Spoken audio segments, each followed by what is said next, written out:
biyya keessaaf biyya alaa Oromiyaa fi Itoophiyaa kutaalee addunyaa bakka gargara ciiftanii karaa Feesbuukii, Yuutuubii yoo san hojjetammoo televezyiinii Oromiyaa miidiyaa neetwoorkiitiin man keessan ciiftanii kan daawwachuu jirtan jaalatamtoota kabajamoo qophii dhaddachi dubbii qophiiteen dhaddachi dubbiitiin yeroo gargaraa qondaaltota paartii siyaasaa haduriitiif hamma hooggantoota waraana bilisummaa Oromoo jaarrolee biyyaa abbootii gadaa artistoota nama Oromoo waan isaanii dhaga'uu barbaade hedduu finnee qorannee waan uummati dhagasan dhageessisaa turre.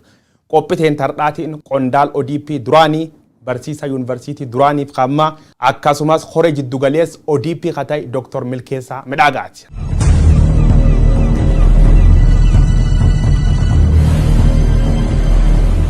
Milkeessaa Midhaagaa Dr. keessummaa dhaddachi dubbii taate waan dhufteef maqaa uummata Oromoo bal'aan ulfaadhi galatoomsin jedhe. Galatoomeetis carraa kana naa kennuu keetiif. Ayyee gaafum jalqabaatiin itti keeyyanna bar 2018 deebina garee tokkoon deessitan tiim lammaan dur tiim lammaan wal qabatti ATM addisuu Taayyee Milkeessaa. ATM dura wanna ka'uu qabu baay'ee jira. Gaafii uummata Oromoo deebisuuf jecha Opiidoo durs xireeffataa jibbaa turretti seennee jijjiiruudhaaf gallee gaafa kaan dubbiin gara jallataa gaafa deemu karaarra nus jallataa deemnee maqaan kun abbaa ta'e nuu kenne an abbaa nuu kenne hin beeku garuu maqaan kun ATM kun yeroo tokko na kofalchiisaa ture haa ta'uuti ammoo wanna nuyi dabagoon irraa ka'ee namni nuu kenne. Gara gaafiti yaa hattaantu yooyu dabru barsiisa yuunivarsiitii turte yuunivarsiitii irraa yaamamee aangoon sii kenname achuma PP dabalamti. Yaamicha akkamitti sii godhe gabaabsi nutti ibsi. Akkamitti gara PP seenuu dandeetti? Garee muraasa taanee gaafa Lammaa Magarsaan dura taa'aa Opiidoo ta'u wanni isaanirraa mul'atu wanna gaarii waan ta'eef meejara kanatti siinee haa gargaarru keessatti jijjiirama fiduu dandeenya yoo ta'e haa seennu Opiidoo jibbinu kana keessa haa seennu innee mari'annee garsan deemnee utuma ala teenyetu deeggarru guyyaa tokko obbo Lammaan nu yaamee dhaaba seenaa keessatti nu gargaara wanni Opiidoo kun hin beekamu gaafa kaannullee nama 2-3 irra jirru kana fixee TPLFin yoo nama qaama duriitti deebise Opiidoon kun faanuma deema waan ta'eef humni haaraa seenaa nuun jedhee affeerraa nuu godhee akkasiin seenne gaafa seennu gaafii Oromoo koosii Oromoo dantaa dhimma Oromoo qabannee seenne malee aangoo fi barcuma faayidaa barbaacha hin seenne so kan itti seenneef gaafii dugda irra nuuf jira gaafii Oromoo qabannee instituushinii sana fayyadamnee erga isaan TPLF wal loluudhaaf fedha qabaatanii gaafii Oromoo deebisuu danda'u inneetu amannee garsanitti seennee jechuudha. So paartichis akkaatuma sanaan haaromsa gadi fagoo jedhee itti seenee haaromsa jechuun gaafii Oromoo deebisuuf waadaa galuu jechuudha. Riifoormii jedhamee kan itti seename riifoormii guddichi tokko gaafii uummataa deebisuudhumadha. Riifoormiin hiikoo biraa aangoo maal jechuu miti gaafii jajjabaa Oromoon kaasaa ture saboonni kaanillee kaasaa turan fakkeenyaaf gaafii Finfinnee daangaa ishii afaan Oromoo afaan hojii federaalaa gochuu sirna dimokiraasii dhugaa fiduu mirga dhala namaa biyya san keessatti akka bineensaatti ta'aa ture san fooyyessuu ceesisuu dhaaba even walitti fiduu alaabaa Oromoo alaabaa qabsoo bilisummaa Oromootti ceesisuu seenessa biyyaa Oromoo haammatu parsantii 50-60 waa'ee Oromoo ka ta'e seenaa Oromoo ka biyyaa gochuu goota Oromoo ka biyyaa gochuu wanna bal'aa tokkummaa Oromoo daran cimsuu waliigaltee Oromoo fi paartilee keessa fiduu gara tokkotti geessuu walitti deemuu gaaddisa hooggansa Oromoolee ka jedhu wanni dhufee jalqabii gaarii irra ture garuu yeroodhaan kana hunda qabanneetu irra waliigallee riifoormii jechuun kanaaf deebii kennuu ture kan warra waliigallee kuni dhaqee ayya kanaaf seenta kanaaf walitti dhuftan waan hedduu ganga kan deebisuuf karoorfattanii dhuftan sun keessa tokkollee waan deebiftan qabdu yoo hin deebisin maaliif hin deebisin? Hin deebifne takkaawu sababni hin deebifneef fakkeenyaaf yaa'ii dhaabbatummaa magaala Jimmaatti gaggeessine irratti waan kan deebisuuf maqaa tolfachuu qabnannee Opiidoo irraa ODP jijjiiramne. gaafa jijjiiramnu uummanni nu deeggaree waan kana hunda isinii sirreessina ka miidhamellee ka qabsoo keessa miidhamellee ka rasaasni dhagna keessa jiru ka harkichi ta'e ijji jaame warri faca'e hunda akkana jira jarallee ni deebisnee dhaabna jennee waan kanarra jimma walii gallee dhufnee gaafa dalagaa seennu waggaa takkatuun ta'iin ajandaan bira dhufe wanni waadaan kun hundi haa dagatamuu haa gatamuu ajandaan biraa luqqifama. Ajandaa ida'amuu fi ajandaa paartii waliin makuu waliin baqsuu jedhamutu out of the blue bakka ta'ee kan hin beekne kan quba hin qabne wanni kun dhufee jechuudha. So deebisuu hin dandeenye sanarraa kan ka'ee ideological shift ta'ee jechuudha from ethno nationalism to ethno nationalism achi ce'ame gaafii sabaarraa baqatameetu maqaa biyyaa waan jedhamu ethno nationalismii kun dhufee jechuudha. Waan uummataa waa'ee siyaasa sabaa siyaasa maalii kaasuun maal siin jedhanii boo'icha siin jedhan waa'ee Itoophiyaa qaaquun mo'icha siin jedhan wanni jechuun gaafii sabaa dhimma sabaa paartii sabarratti hundaa'e wanna dhimmoota sabaa ka jedhamu kanarraa baqatameetu gara ajandaa biraa ajandaa faallaaceem kanaaf deebisuu hin dandeenye. Ayyee Oromoo keessa namni aangoon itti kennamtee Abiy Ahmad Ali muummichi ministeera Itoophiyaa kammaan tana is from nowhere namni beekin jiru namni qubqab hin jiru namni aangoo itti kennan tiim lamma sun keessa ati tokko turtee tiim lamma warreedhaan keessa mataan isa nami sadii si xaayiba lamma dabartanii hin jirtanii jechuudha. Tiim lammaan ees dhaq yoo du'ellee bakka waal isa uummati nagar maalti san mudate. Tiim lammaa ka inni diigame gaafa lammaan aangoorraa kudeetaadhaan bu'e. Fonqolcha mootummaatu Lammaa Magarsaarra gaggeeffame. Kana namni sirriin gadi qabee hin beeku. Silaa akkaataa seeraa fi heeraati wanni kun Lammaa Magarsaa caffee Oromiyaa dhiyaatee iyyata galfatee iyyanni isaa ragga'uu qaba ture. Akkaan. Ragga'uu qaba ture caffeedhaan. Sababa fedhaa dhiyaatu paartiin aangoorraa ari'atu waan fedhe kaasamu garuu caffee dhiyaatee iyyata galfatee caffee amansiifatee raggaasifachuu qaba ture Lammaa Magarsaa. Iyyatan galfanne wanni raggeessi hin jiru. Lammaan utuun beekiin ganama isaa paarlamaa waamamee tu caffeerraa aangoo tu waan raggaasifatiin ministeera abbaa ta'e waan ta'e ta'ee dhageenya reediyoodhaan. Eenyu namni ajaja kan dabarse ajaji kun eenyurra darbe directly kuudeetaa deemsifameet fonqolchi mootummaa ka Lammaa Magarsaa irra godheenyu. Fonqolchi ka inni godhame koreen giddu galeessaa hin beeku waan kana. Diteelii isaa koree hojiraawwachiistuun beekuu danda'a. Dhugaa rabbiin siin jedha. Nama hedduu gaafadhe gaafsan galgala. Wanni ta'aa jiru eenyu maaltu ta'aa jira? Nu irratti mari'achuu qabna.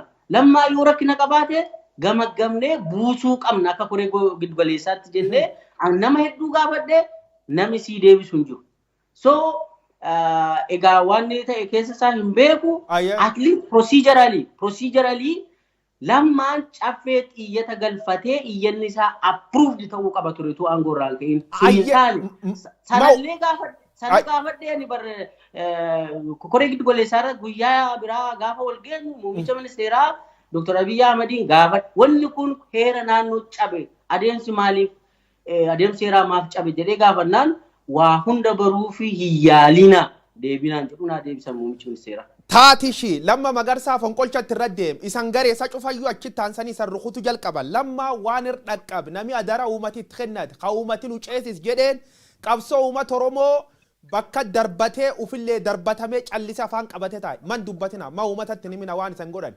VOA irra taaseera gaafii uummataatu nurra jira ammarraa kaasee dafee tuunaan galiin kootiin jijjiirradhu kootii uummata Oromoon uffadhee jira ammatti kootii kana ofirraa baasee kootii Itoophiyummaan uffadhu jedhee viidiyoo VOA irra haaseera.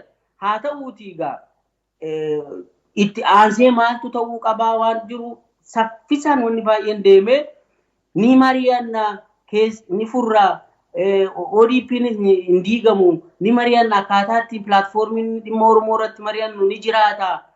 Maal waan jedhuun utuma wanni kun deemuu dubbiin garan taane deemee jechuudha. Ayyam wagga lamaafiyyuu deemuu jirra naannoo Lammaanuu eegan gorra guffameef wagga tokkoof wacaale jira isaniin cufti eegii piippi keessa dhiibamtanii baatanii turtanii jirtan. Ab lamma magarsaa namooti hedduun man keessatti hidhamee turee jedha. Namooti kan kee ganatti dhumne namooti hedduun lubbuun hin jiru jedha. Lammaan qub wal qabdu yaadii samaan qabsoo uummata Oromoo labbuusa akkanumaan dhokachuu moo gad bahee uummata Oromoo waan hin qaba. Manuma taa'aa ture yeroo quban qaba natti himee ture mana sosocho'iin akka jedhameen wanni baay'een ta'e amma biyya keessa waan jiru natti hin fakkaatu. Ayye kaan ammoo siif lamma magarsaa ilaachise gizee hedduu wanni kaasan lamma magarsaa gamma iskoort goomma godhatee itti fayyadamaa biyyi yoo ammaan achi cabee lamma qabatee fuuldur qaqqabe nu sobaa jedhan lammaan dhugumaan dhaab kan keessa ari ammoo diraamaa fi boroduuf keeyyatan. Doktor diraamaa jira. No. Lamma baay'ee akka diina tokkoffaatti kan. Baay'ee amma engadda kana eegdonni lamma hidhamaniiru galaanitti sassaabamanii hidhamaniiru. Sababa callisaniituma. Anyways maal siin jechuu fi lamma akka diinaatti ilaalu yoo nurratti ka'e nu burkuteessadhanii eegaa turani lammaanii jechuun baay'ee sodaatu waan ta'eef jechuudha. Wanni isaan amma isaan diraamaadha maaloodha jedhan natti hin fakkaatu. Hammanani walitti dhufeenya lammaa faana qabutti sitti magaanama. Hammanani beekutti lammaan isaaniif diina isaan immoo lammaaf diina iskoortii ta'uu hin danda'u. Already lammaa nyaatanii kutanii balleessaniiru. Gari Abiyyi Ahmad ijaaruu jir kanaaf warri federaalistii hawal dhabe. Kalammaan faan dhiibamuu jalqaban kasan yaadaan wal dhabda yoom irra jalqabeeti. Wanni kun yaa'ii jimmaa booda gara yaa'ii jimmaa booda ji'a 9 keessatti wanni kun raawwachuu jalqabee jechuudha. Yaa'iin jimmaa naannoo fulbaana 2012ti.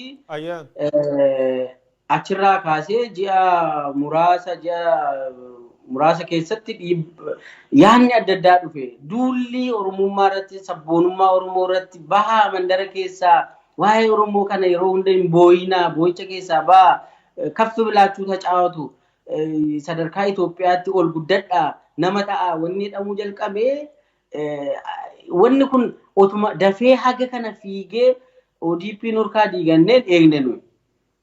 Wanni kun utuma akkasiin deemaa jiru lammaan gaafa aangoo irraa rukutamu dhaqee wanni adda addaa kun ida'amu piippii maal wanni hundi waluma faana daamp nurratti ta'ee jechuudha san booda ol kaanee deemuu dadhabe. Waa'ee sabboonummaa Oromoo tuqaa lallaba turte Dr. Milkeessaa fakkeenyaaf shaneen diin Oromoo jecha turte Oromiyaa miidiyaa neetwoork abaara turte qubqabna Oromiyaa miidiyaa neetwoork ammaan tan diina siif shaneen ammaan tan siif diina gaafii tan deebisnaa gabaabsi.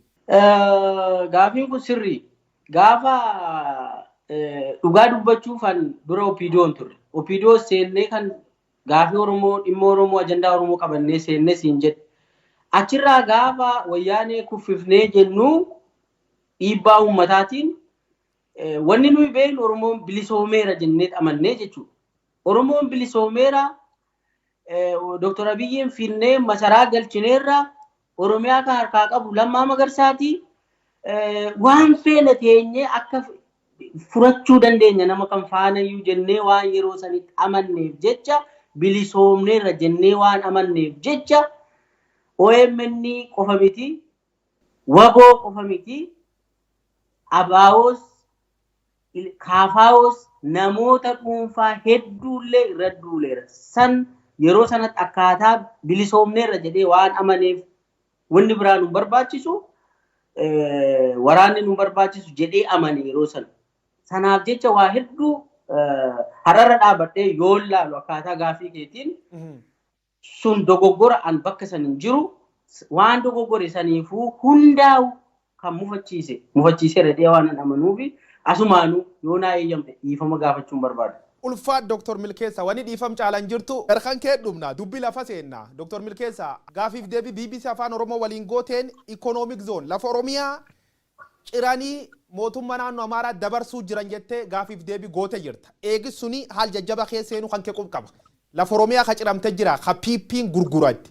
Eegi opidoo irraa ODP jijjiiramte achi ammoo piippi dhufte lafa Oromiyaa gurguruu jirtu opidiyoon. Humni addaa naannoo Amaaraa lafa hektaara 270 asseenee lafa Oromiyaa keessa qubatee haga har'a waraana qubsiifatee jira.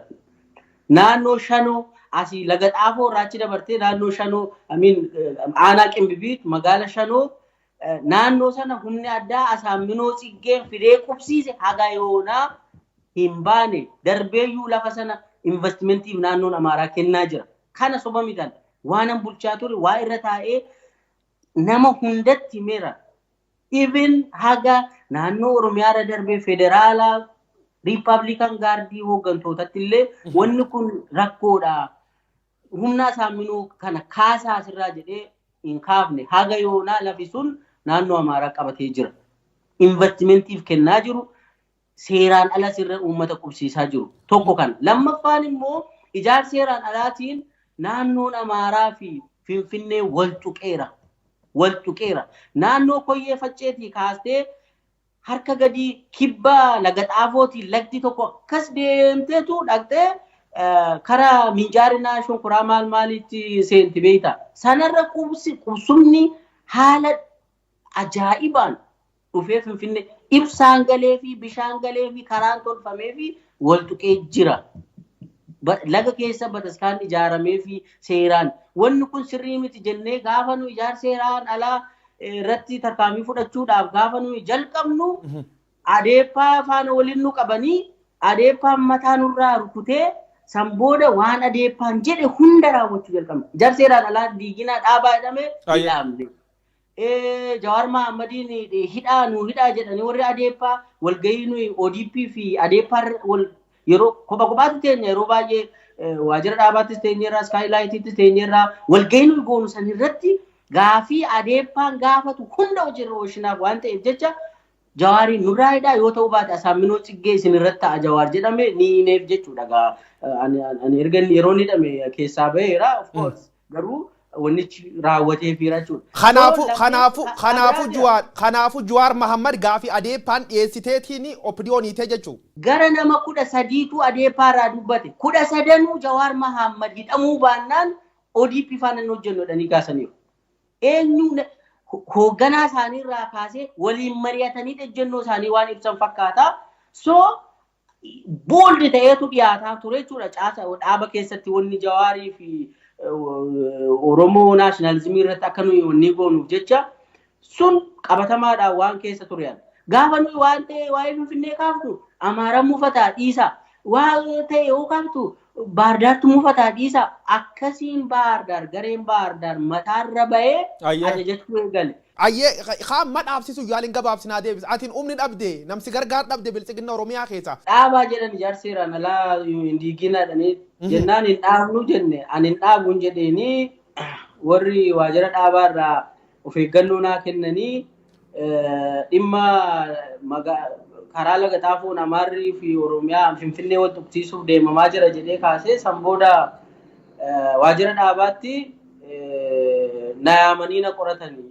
Tokko hiriyaadhuma koo fi nama biraatu na waamee akkamiin miidiyaa irratti haasoftatanii na qoratanii wanni kun baduuf jira ani iyyee dadhabee so kanaaf hin dubbadde jedhee qorannaa sana akkasuma inni jedhee bira darbee deemee namillee ijaarsa seeraan alaa diigde jedhamee qoratamee jira caasaa mootummaa keessa namni nafaana hojjete qoratamee doorsifamee ni jira.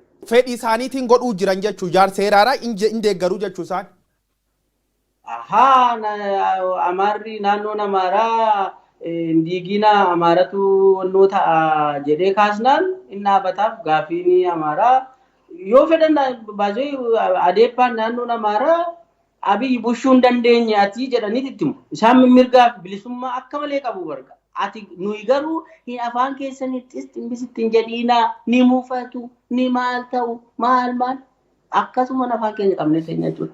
Gaaf gara walti dhufeenna keetiif walti dhufeenna muummichi ministeeraa dabar agbeet keessa odeeffannoo qabu. Intarbuutan si dolchuun duratti walillee naasomnee odeeffannoo baay'ee waan kolleektu godheef. Muummichi ministeeraa guyyaa tokko waajjira kan keessa ittaana kan keessa caala waliin qabatamtanii deemtanii turtan. Gaafas eessisan geessan. Gaaf sana dhugaa dubbachuu fi biiroo aangoo walirraa fuudhaa turre nama haaraa bakka kiyya bu'isan hoogganaa biiroo lafaa ammaa jechuudha. Utuu wal harkaa fuudhinsa aangoo irra jirru poolisii Oromiyaa erganii nu lameen nu qabanii nu fuudhanii deeman.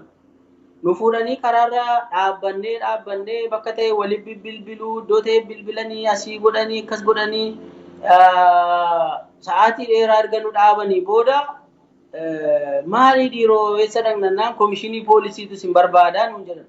Komishinii poolisii taadhaa anatti hin bilbiluwan hooggansa olaanaadha. Hoogganaa biiroo kaabinee naannooti.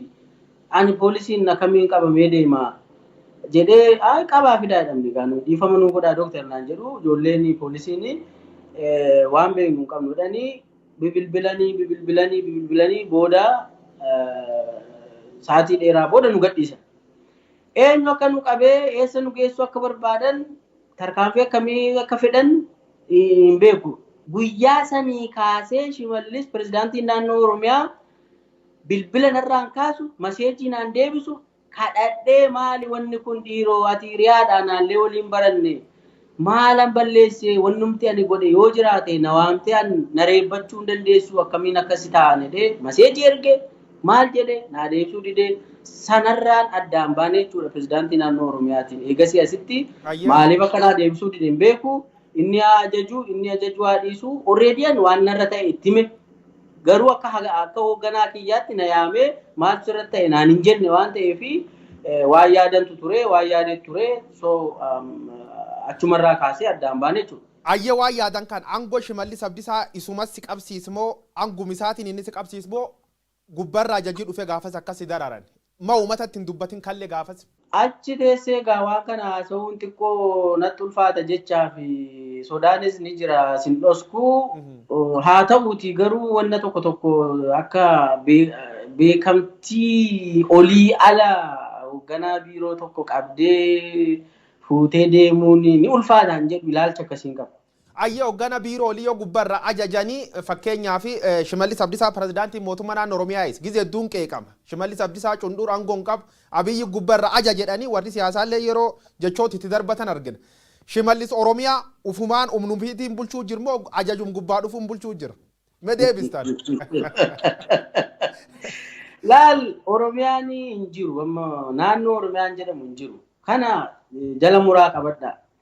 Amma ka jiru paartii tokko jira. Paartiin sun maqaa isaa akkaataa boordiin filannoo beekamtii kenneefiin dambii ittiin bulmaataa isaa irratti keewwata tokkorraa paartii prosperity paartii yookaan bilisiginnaa jedhamu jira. Amma namni badhaadhina barwaaqoo maal jedhee haasa'u kana eessaa akka fidan hin beekan beekamtii legal name jedhamu jira. Paartii takkaa jira.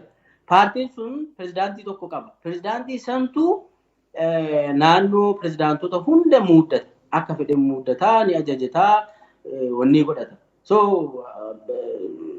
kanarraa kan ka'e naannoon Oromiyaa jira naannoon kan jiru jedhee nama federaalizimii barates waan ta'eefi odeeffannoo qabuun qondaaluu mootummaa keessa horsuunatu kee jirti keessa muummichi ministeera Oromoon na deeggaru baannaa waggaa dhibbaatiif isan cabsaa jedhe dubbatee jedhan wanni kun dhuguma. Akkamiin guyyaa ODP diigamuurraan dhiitee manatti gale. Nama muraasa faana galle manatti san booda warra ODP hin diigamtu jennee galle kun qorannoof nu yaaman.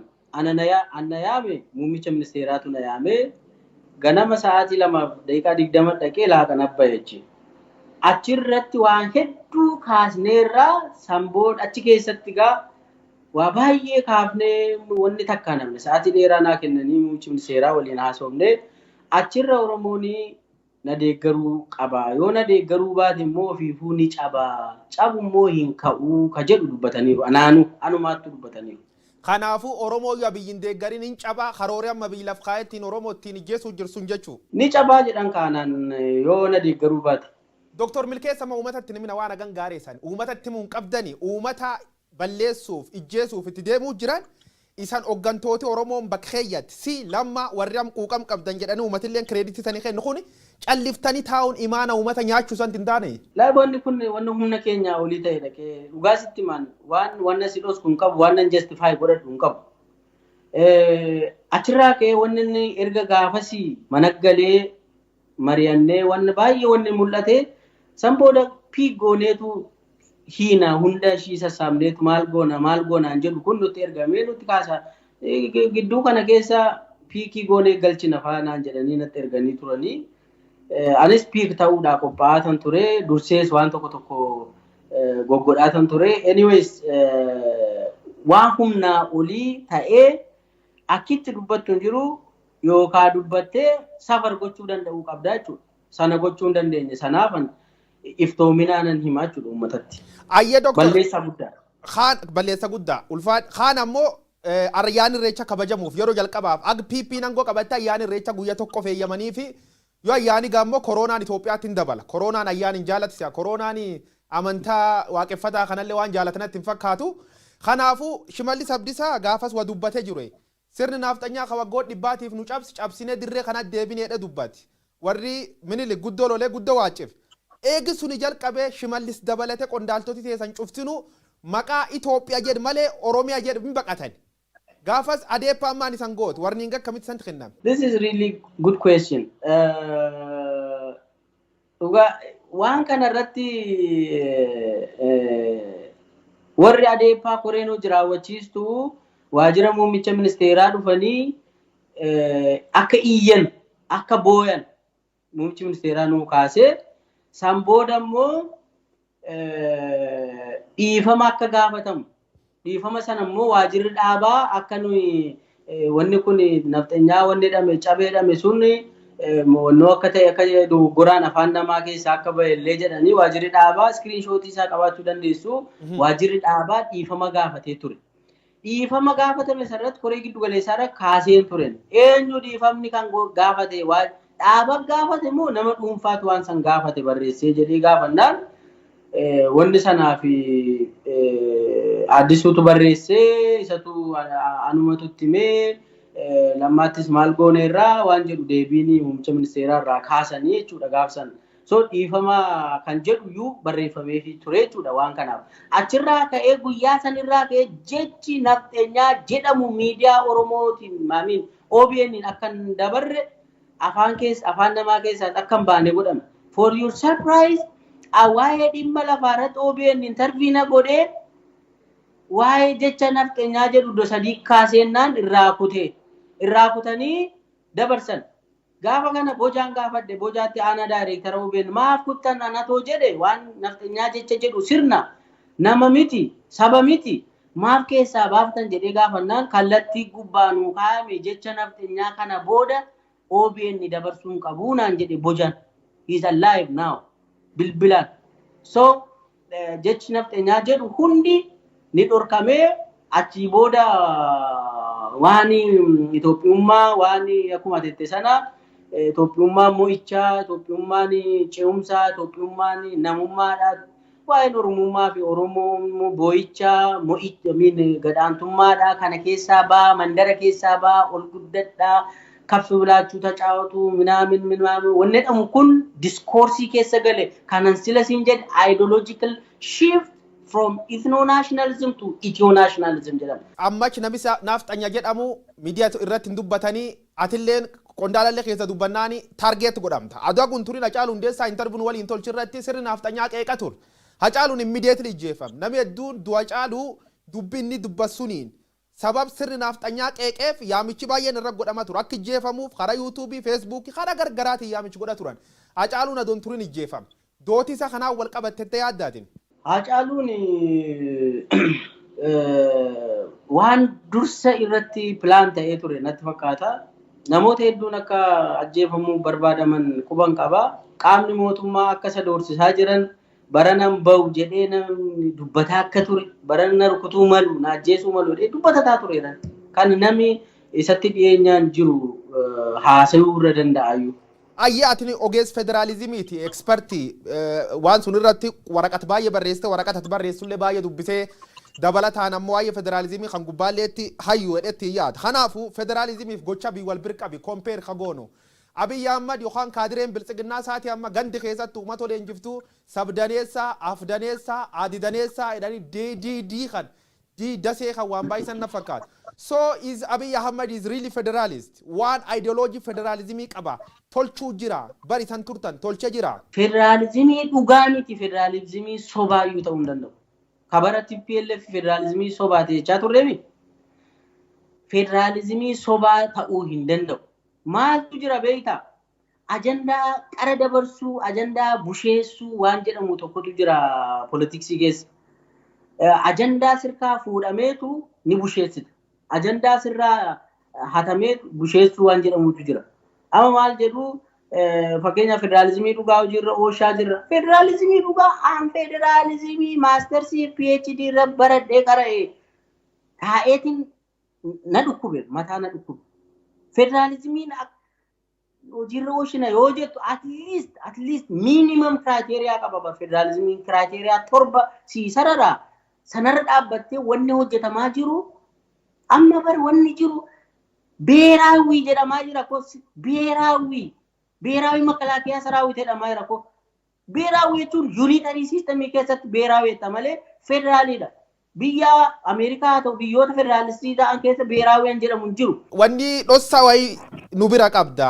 Waggaa hardhaa bardabree jiha gayyaa kan keessa Oromiyaa Media Network waliin gaafiif deebii gootee jirti. Gaafiif deebii sun OMN illeen hin dabarsine kaayee jira. Yoo qabame ani dhamtaay yoo ani jeefamtaay interview tan naa dabarsaa itti nu kennat adaaraatu nu kennat sunullee laf kenneen dabarsine tursine jira du'a of sodaate siidhuuf karoorsanii laal wanni ture yeroo san tokkoffaa akkuma siin jedhe erga kudeetaan gaggeeffame booda namoota lammaa dhiyaatan namoota mul'ata san morman namoota bilchiginnaani dhufuun qabu ODP dhufuu qaba Oromoon hiree ofii murteeffannaa isaa ofiin bushuu danda'u qaba paartii maqaa Oromoo bifiyyee qabiyyeen Oromoo ta'e Oromoo bushuu qaba jettee haasoo ta'e balaan sirra ga'a. Of course anaan sihinaan jedhu natti dhufeera deegnatiin naannoo mana koo oolaa guyyaa wayis na hordofanii galgala keessa wanni ta'e jijjiira so wanni nani hubadhe hidhamuu mala duullee mala garuu waa uummanni dhaga'uu qabu baadheen du'echa warra OMN itti madhee isinillee galatoomaadha interviina gootanii ol keessan. Warqinee Tashoomaayeen Dr. Milkeessa. Awwaati tina yaasiin ka so inni penne mi kiyyaa ture. Ayyo warqinee Tashoomee suniini yeroo baay'ee deebiftee penneemi Awaash Post gubbaa baay'ee barreessa turte artikilii kan kedhuga dubbachuu fi fagoolee dubbisa ture maqaa kanaan huizu warqinee Tashoomaa jedhanu gaafina taa turte dhiyootan dhagay achirratti ammoo Abiy Ahmad qeeqa turte federalizimii bara Abiy Ahmad the Maasai of something complexity zakan namicha akka qiyama biibusuu jira chumteete barreessa turte in sodaanne moo maqum kanatti amante turte. Yeroo tokko gaa akkasuma is normal gaafa afaaniin ofii gabbaatee hojjechuu dadhabdu immoo waan wayii godhu immoo qabda karaa ta'een si keessa waan jiru waa itti amantee waan dhugaa ta'ee keessa hin tureni hoggansa olaanaadha nan beekaa waan ta'e immoo dalaguudha qabda actually kaataa saniin babarreessaa ture account maqaa kiyyaan miti wanni suni probably citiin taani na baasifte maal taate ayyee Hacaaluu Hundeessaa du'ee namoota hedduun dhumatanii yeroo muraas boot ayyeroo sunidha jira horteettan hora jiddu galeessaa ODP ta duri taan cufisan teessisanii isan nam sadii si Lammaa Magarsaatiif Xaayibaa ujirraa ugguran namoota hedduu warningi kennaniifi jedhan korsun kee turte mee mariin guyyaa sun godhamtu maal fakkaatti sababi ittiin himatamtan maal fa'a? Ankora san irraa hin dhaimne dubbiin akka inni hammaataa ta'e bareed irraa hafe maali mataa dhukkubsachuudhaan barbaanne sababni isaa akkaataatti ODP'n diigame ani hin fudhanne aga dhumaattis hin fudhanne maaliif ODP'n at least ODP'n Oromoo Democratic Party waan Oromooti jennee irra walii gallee gaafa Oromoo deebifna Oromummaa cimsinannee irra walii gallee dhufne gaafa sun diigamu paartii haaraa maqaa Itoophiyaa qabatee ideoloojii dudullachaa kana of keessan naqee dhufe ani hin fudhanne so gaafa kana achitti walgahii jira jedhame ani hin akka carraa lammaanis irratti hin hirmaanne akka carraa Xayyibaa sossobaniituma geessanii haleellaa dullaan irratti tumanii kophaatti argatanii isheen illee amma ta'e ofirraa faccisuu yaaltee difeen gochuu yaaltee haa ta'uuti garuu hunda keenya irraa suspend nu godhanii ana kan ittiin na himatanii iccitii keenya baasaa jedhanii na himatanii waa biraatiin nani manne iccitiin nu jalaa karaa feesbuukiitiin abbaa ta'e barreessaa maqaa hin beekna foolii barreeffama isaanii quba qabna maal kana kaasanii ragaa garuu dhiyeessuu hin dandeenyaati iccitiin taane baafteeffammaa so iccitiin nufaa dhiyeessaa turte mee warri icciti dhiyeessaa fi tursun dubbadre nuqee jirra ayyee kadabarru mee akkumaan gorraa deemtanii namoota gari ammoo warniin gitti kennanii jiran jedhanii namoota warniin gitti kennan ka'umati beekuu qabu yoo barbaachisa taate dubbachuu feeti. Biraanuu Saggaayee fi Taakkalee Uumaadhaa fi warniingiin kennamee fi guyyaa sanaa ana Xayyibaaf Lammaa immoo saspeendiin godhanii akka koree giddu galeessaa keessaa wanni jedhamu godhamne garuu seeraa ala wanni sun waajirri paartii damee Oromiyaati heedkwaartarii yuullee miti paartiis miti nu gamaggamee aangoo saspeendiin gochuu hin danda'u. Ka saspeendi gochuu danda'u koree giddu galeessaa bilchiginnaati. Inni immoo nama 360 of keessaa qaba. 360 sanatu saspeendiin gochuu qaba. Yaa'iitu immoo nu ari'achuu danda'a. Akkaataa dambii ittiin bulmaataadhuma bilchiginnaatiin jechuudha. So wanni godhame sun dambii ittiin bulmaataa bilchiginnaatiin fudhataman qabu. Waggaa 3 namooti extrajudicial killing namoota bakkuma arganitti ijjeessanii manidhaati baasanii nama ijjeessuun abbaa barbaadanii dhuun ajajman murtii diduun wanni kun ajaja PPT'n dabrmoo garee wayii achii ciifte qumaaree akkana taphattu jira. TPLF bara waggaa 27 gaafa Tigraayin bulchitu paartiin biraa paartii TPLF yaada Tigraay keessa hin turre nullee jararraa barachuu qabna jennee mari'annee raggaasifneerra waan si dhoksuun qabu. So seelii diinaa jedhamee ergasii yeroo dhiyoo asitti wanni tarkaanfiin fudhatamaa ture seelii diinaa jedhama kan miseensota KFO's haa ta'uu ABO's haa ta'uu namoota waraana bilisummaa Oromootti shakkamanis haa ta'uu hunduu seelii diinaa jedhamaniitu lakkaa'amuu namoonni bebbeekamoon hawaasa sochoosuu danda'an community leaders warri ta'an hunduu yoo PP'n deeggaran taanaan seelii diinaa immoo tarkaanfii irratti fudhadhaa jedhamee kallattiin gubbaadha kennama akkaataa sana waajirri dhaabaa godinaaf dabarsaa godinni immoo tarkaanfii hidhuus ajjeesuus ni fudhata jechuudha gaaf kaan yoo abaluu hin waan si suukkanneessu maal gootuu hiitu waan gootan godha gadi baasaa waan gootan godha jedhama asii gade waan si suukkanneessu nama hidhuun yoo carraa argattee dhamtaa jechuudha. Abbaan seera faan mani murtii faanam Itoophiyaa keessa yeroo baay'ee nam gadi dhiisan deebisanii qabaniidhaan. Kanaafuu qaamima murtii irratti ajaja dabarsuuf hangoo qabu. Poolisii moo akkam structure Itoophiyaa executive judiciary legislative jira wanni akkasii jira jechuudha dandeenya. Hin jiru paartiitu amma ta'e jira malee qaamni mootummaa hin jiru. Yaa koree amma beektaa godinarraa koree qindeessituu 5tu jira. Koree qindeessituu 5 kanatti aangoo qaba. Jarri immoo gubbaadhaa ajajamu waajjira dhaabaa fi koree qindeessituu naannootu ajaja.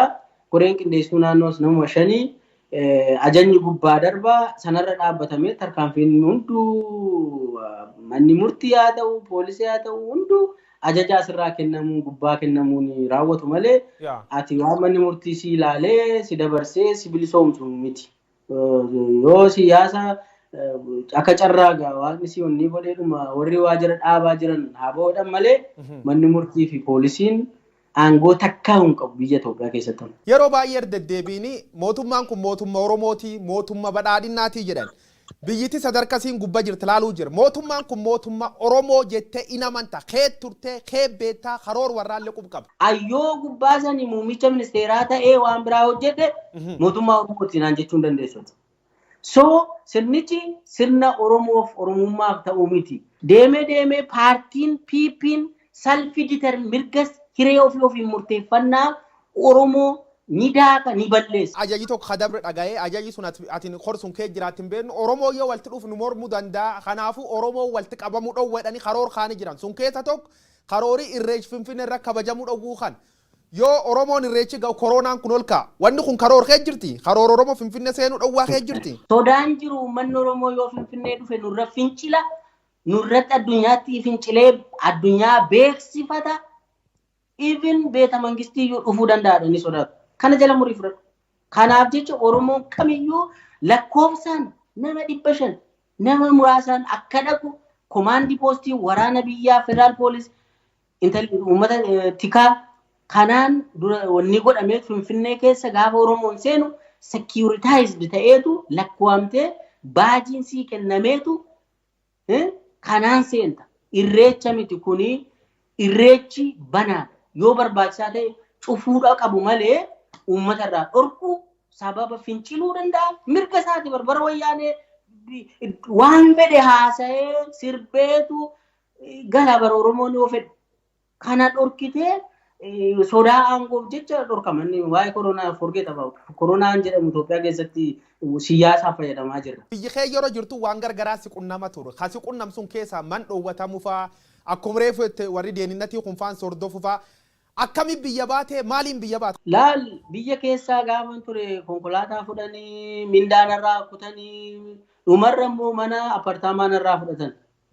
Gaafa kana tole dhiisee deemee mana kireeffadhee galee koronaallee dhukkubsadhee Addis Ababa Yuunivarsiitii yaal rikomendeeshinii mootummaarraa fidadhu naan jedhan.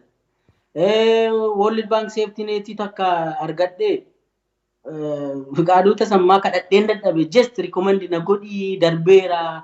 World Bank Safety Net Oromiyaa Coordinating Office argadhee kadhadheen dadhabe dhugaa rabbii dubbachuudhaa fi indidanii inni joo baay'ee ilaalan wanni jedheen hunduun sodaatan mootummaa sodaan maal jedhan. So ani dhuunfaan dalagadhee hojjedhee jiraachuu hin danda'u.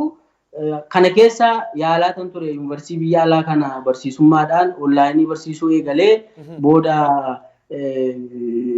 iskoolarshiippii argadhee biyya Ameerikaa Michigan State yuunivarsiitii tokko argadhee akka waaqii jedhee as dhufee jechuudha Ameerikaatti hojii barsiisummaa ilmaan faranjii barsiisaa jira ammanni. Ayya Dr. Gaafii gabaabduun tanaan findaa. Carraan Oromoo PPK turtee yeroo baay'eef qondaalolaadha turtee barsiisa yuunivarsiitiiti. Carraan Oromoo sadarkaa kan gubbaa ta'ee jira. Oromoo maal ta'uu qabam? Gaafii maal qaba falmachuudha? Qabsoodha. Qabsoo yoo siin jedhu tokkoffaa hayyuunsaa hidhaadhaan qareeyyiinsaa ajjeefamuudhaan biyyaa baqachuudhaan maaliin yoo itti fufee akkuma jedhame hin cabu. Gaafii qabu. Garuu sana hin ta'u Oromoon falmataa jira. Nan beeka caasaa mootummaa keessattuu falmii guddaa jira nan beeka. Hin kaasu jedheen dhiise malee. Maaliif guyyaan ajandaa gubbumaatti kennama malee namni gattaanyaa mari'annu kan jedhu jira. Dubbii kanaa walaa gamaggamnu jedhaa jiranis jiru. Keessoo dhaabaas keessoo mootummaa keessa quban qaban. Baay'ee falmiitu jira. Diddaa baay'ee jira keessattis. Ka uummataa immoo diddaa gosa adda addaa jira. Garuu deebee Oromoon of ijaaree dammaqee dubbiin kun sirni godhamaa jiru kun sirna Oromoodhaaf ta'u miti. Kana jala muree baruu qaba. An keessa nama political science barateen nama mastersii PhD ko political science keessa jiraatan siyaasa Itoophiyaa sirrii tan beekan. Hin deemsis Oromoodhaaf hin ta'u. Oromummaaf hin ta'u. Kaleessa hin taanee harree qalleerraa seennee immoo laallee harree ganneerrama an uummata irratti darbaa hin godhu jecha mana taa'aa tureera waan godhuu qabu immoo keessaanis godheera. Egaa namni hunduu dhimma Oromoo kana amma danda'een dhugaa jiru yoomiyyuu taanaan baasuudhaaf haasa'uudhaaf irraan deebi'u uummanni Oromoo cichee falmachuudhuma qaba jedheen amanaa isin naa galatoomaa kanuman jedha. Ulfaa Dr. Milkeessaa.